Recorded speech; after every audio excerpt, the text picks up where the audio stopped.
LP9.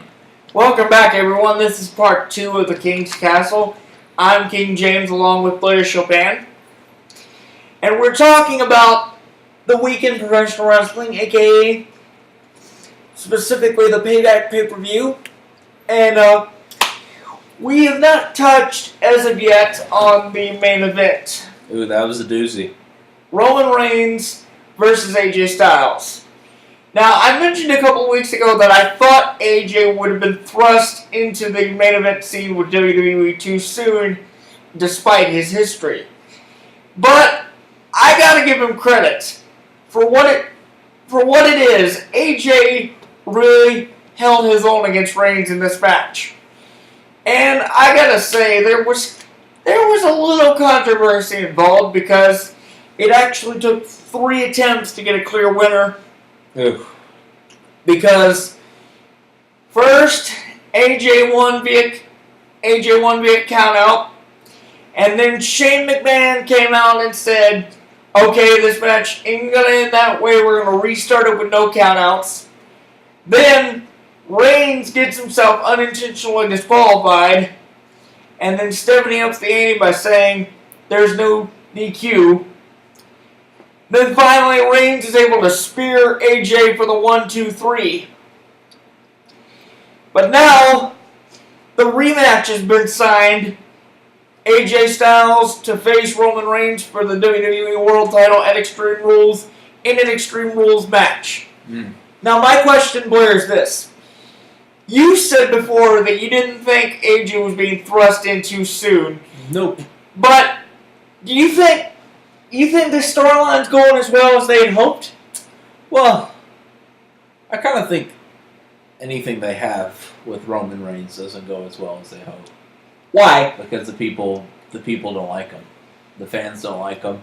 So, I mean, if they're planning to have Roman Reigns in the main storyline, they're going to have to adjust their expectations accordingly. Because it's just kind of not working out for the WWE fans. Outside of the children. Now, the children kind of like him. And the children are important. They're the future. But great song by Whitney Houston, by the way. R.I.P. It is. But anyway, just as a matter of public record, folks, we're not trying to tell you what you should think about anything that we say. I'm telling you exactly what to think. As far as the storylines or as far as what we say, you can boo or cheer for whoever you want, just like they say, but. So, actually, I think Reigns likes when the fans boo him because... But he's not a heel. But wait, I think he sees that as motivation because he's been saying for weeks that he's not a good guy, he's not a bad guy, he's the guy. Meaning he's the company guy. Yeah, that's why... I don't know. I feel like the fans feel like his character and his superstardom, if that's a word, have been kind of forced upon him. And they're just like, eat it, Roman Reigns. We don't like you. You stooge. Well, I wouldn't say they think he's a stooge. He's like the Jeb Bush of Quite frankly, though, Blair, if you think back, the only reason that the fans boo him, and it's alright, is probably because his cousin, The Rock, and yes, they are cousins according to WWE, got involved in the 2015 Royal Rumble and helped him win. I don't think that's so true. Because of that, they may have reason to boo him because he didn't do it by himself. I don't think it's that simplistic at all. Why is that? I feel like I've read from multiple sources, people well connected within the industry, that they don't like the fans and general message boards, fans' opinion. They feel like his popularity has been forced upon him. They don't like the character. They don't like him. They prefer other people. They would prefer for other people to get opportunities. And listen, like people don't like when like an organization forces something on them, and they feel like they don't have a say when they're invested in something. Look at why Jeb Bush had a failed presidential candidacy. The whole Republican Party was throwing millions of dollars behind him. And they're like, "You're gonna love Jeb. You're gonna love Jeb." And the people are like, "You don't tell us who to like and who not to like. We like the Donald." Or we don't like Hillary, we like Bernie Sanders. Well, it makes... It's the same kind of trip. You don't tell people what to like and what not to like, and it's not working with Roman Reigns. Well, I gotta say... They change it up. It makes sense, even though one has nothing to do with the other. He's the Jeb Bush of professional wrestling. What? That's what he is. He's the Jeb Bush of professional wrestling. That has got to be the most random thing I've ever heard. It makes on sense, this show or anywhere else. It makes sense. But anyway, you guys know what I mean. Anyway, now Blair, this is a big one for you because he doesn't know this yet.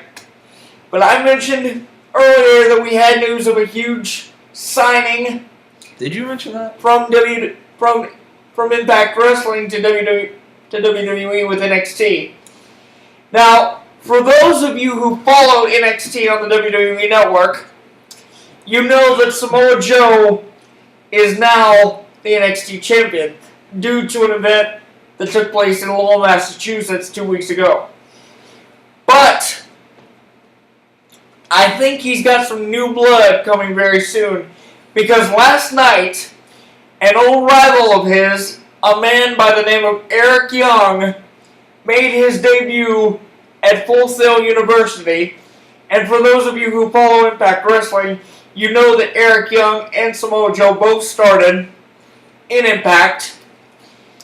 Eric Young was formerly a member of Team Canada, while Samoa Joe is responsible for an 18-month undefeated streak. Wow, that's impressive. From 2005 to 2006. But my question... Goldberg-esque. My question is this. As I mentioned, Eric Young and Samoa Joe were old rivals in Impact. But... They go way back. But do you think they'll be able to work as well together and connect with the other audience? Yeah, I mean, if wrestlers have worked together for that long, they just have a known chemistry, you know? When you've worked together, I think when you work together to make a piece of art, you just kind of pick up where you left off. That's like when these bands go on hiatus to do solo work, and then they get back in the studio and they just click immediately because they know each other's tendencies. They know the way the other person performs, and it's kind of similar, I think, with wrestlers. So it's like I think they've worked together before. They'll be fine. So it's like me and you. We hadn't shot one of these in a while, in months, and we came back, and last week we hit it up. We got right back into it. You know, once you've worked together. Yes, we did. Once you work together, you know. That is true. But it'll be interesting to see how that dynamic plays out because I'm always concerned, especially when it comes to jumping companies, if the audience is going to respond to you the same way as they did with the other brand. Yeah, that's true. So it'll be interesting to see, but they always say NXT is the place to be, and we've seen a lot of crossovers from Impact Wrestling. Well, I think from an NXT perspective, I think wrestlers going from NXT to the WWE usually get a pretty huge reaction. Right. Because the NXT is so popular and it's so kind of critically acclaimed, for lack of a better term. Exactly. That people want to see more of those guys on the roster. So I think in the transition, I don't think that's a problem. I think they'll get a good reaction.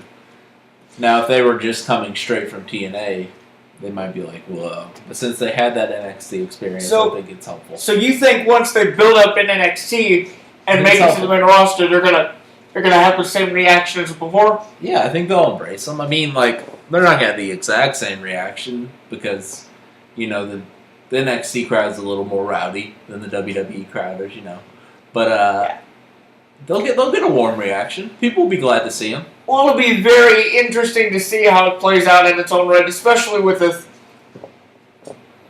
this new power struggle going on between Shane and Stephanie, as we mentioned in the last episode, or in the last part, I should say. I think here's my comparison, James, to help you make sense of this. So, moving from NXT to the WWE, it's like you having a girlfriend. Say you have a girlfriend, and in this case, her name's Amy. You're really in love with Amy. Okay. Amy moves, but you're together with Amy. She moves to a different state. In this case, let's say it's the TNA. She's in Minnesota. Well, it's been a really long time since you've seen her. She comes back. She says, "I'm moving to North Carolina permanently." Doesn't that make you even more excited to see her since you haven't seen her in a while? makes sense. Yeah.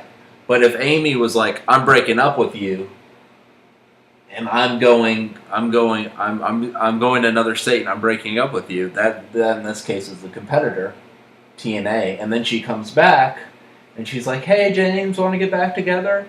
You'd be like, "No, boo! You boo her. You boo Amy right to her face," and that's what's going on here. Well, it'll be interesting to see how it plays out. It's pretty clear that Eric Young has his sights set on the NXT Championship and Samoa Joe, so it'll be interesting to see how that plays out. Now, we're at 11 minutes. You want to take a break? Yeah, we need to take a little break, but we will have a recap of round 2 of the NFL Draft right after this. Ooh. I got to recap round 2? LP